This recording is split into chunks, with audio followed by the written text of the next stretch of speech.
22 में पूछा हुआ क्वेश्चन है बेटा। अब इस क्वेश्चन को सॉल्व करने का अप्रोच क्या होगा, और ये अप्रोच आपको समझ में आनी चाहिए। तो इस क्वेश्चन का अप्रोच यहाँ पर यही है बेटा कि जैसे यहाँ पर प्रॉब्लम लिखी है कि इसकी रेंज पूछी गई है, it has been asked about the range.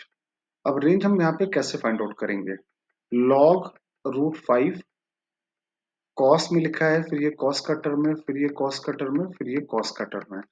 तो अगर इसकी हम रेंज निकाल ले जाए बेटा, तो यहाँ पे रेंज का पार्ट यहाँ पे देखो, यहाँ पे क्या लिखा है? कॉस। यहाँ पर भी लिखा है कॉस। यहाँ पे एंगल थोड़े से मिलते जुलते हैं। तो अगर यहाँ पे cos C minus cos D अगर आपने अप्लाई कर दिया, क्या अप्लाई कर दिया? Cos C minus cos D. तो cos C minus cos D एक बार लगाइए, तो क्या लिखा है? Cos 3π/4 plus x plus cos 3π/4 minus x. अच्छा, ये बीच में माइनस का साइन है, ये बीच में माइनस का साइन है, तो इस जगह पे माइनस लगा देता हूँ। तो फिर दोबारा मैंने पेन ले लिया, यहाँ पे माइनस का साइन है। तो cos C minus cos D का फॉर्मूला क्या होता है? थोड़ा सा थिकनेस और बढ़ा लेते हैं यहाँ पर। हाँ, तो cos C minus cos D क्या होता है कि 2 sine C plus D by 2, तो sine 3π/4 into sine D minus C by 2, तो ये आ गया माइनस एक्स। तो साइन 3π/4 की वैल्यू कितनी होती है? 1/√2 into minus sine x. The result is -√2 sine x. ये आपका आ गया सॉल्व करके। अब इस क्वेश्चन को यहाँ पे ये वाला पार्ट देखें, तो यहाँ पे क्या लिखा है? cos π/4 plus x plus cos π/4 minus x. तो यहाँ पे क्या आ गया? cos c plus cos d, 2 cos c प्लस d by 2 into cos c minus d by 2। तो ये आ गया 2 into 1/√2 into cos x. The result is √2 cos x।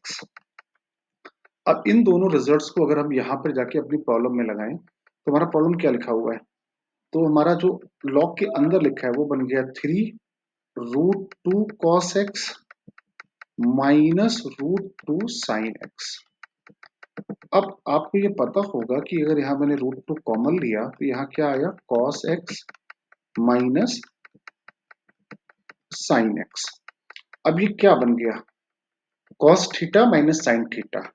इसकी रेंज क्या होती है? -√2 से +√2 के बीच में। अगर आपको नहीं पता, तो आपको ये बात पता होनी चाहिए कि a cos x plus b sin x ये स्टैंडर्ड फॉर्मेट है, ये कहीं पर भी मिल जाए तो इसका जो रेंज होती है वो -√a² प्लस b² से लेकर +√a² प्लस b² के बीच में होती है।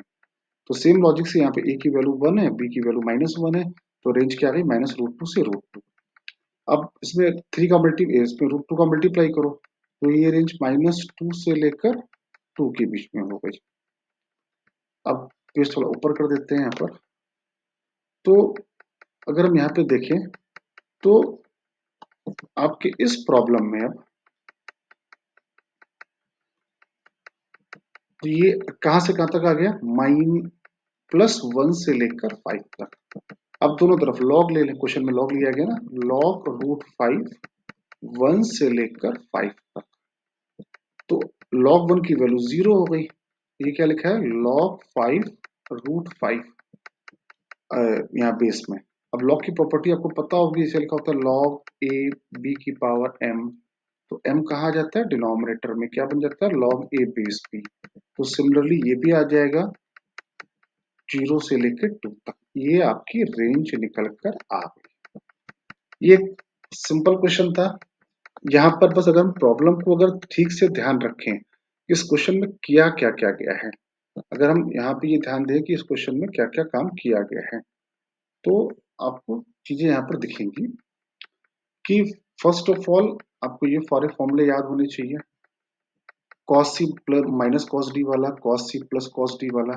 जब आपको ये फॉर्मूले याद हैं, उसके बाद एक फंडामेंटल प्रॉपर्टी आपको याद होनी चाहिए, और इसके बाद में आपका आंसर आ जाएगा। आई होप आपको समझ में आया होगा। Thank you.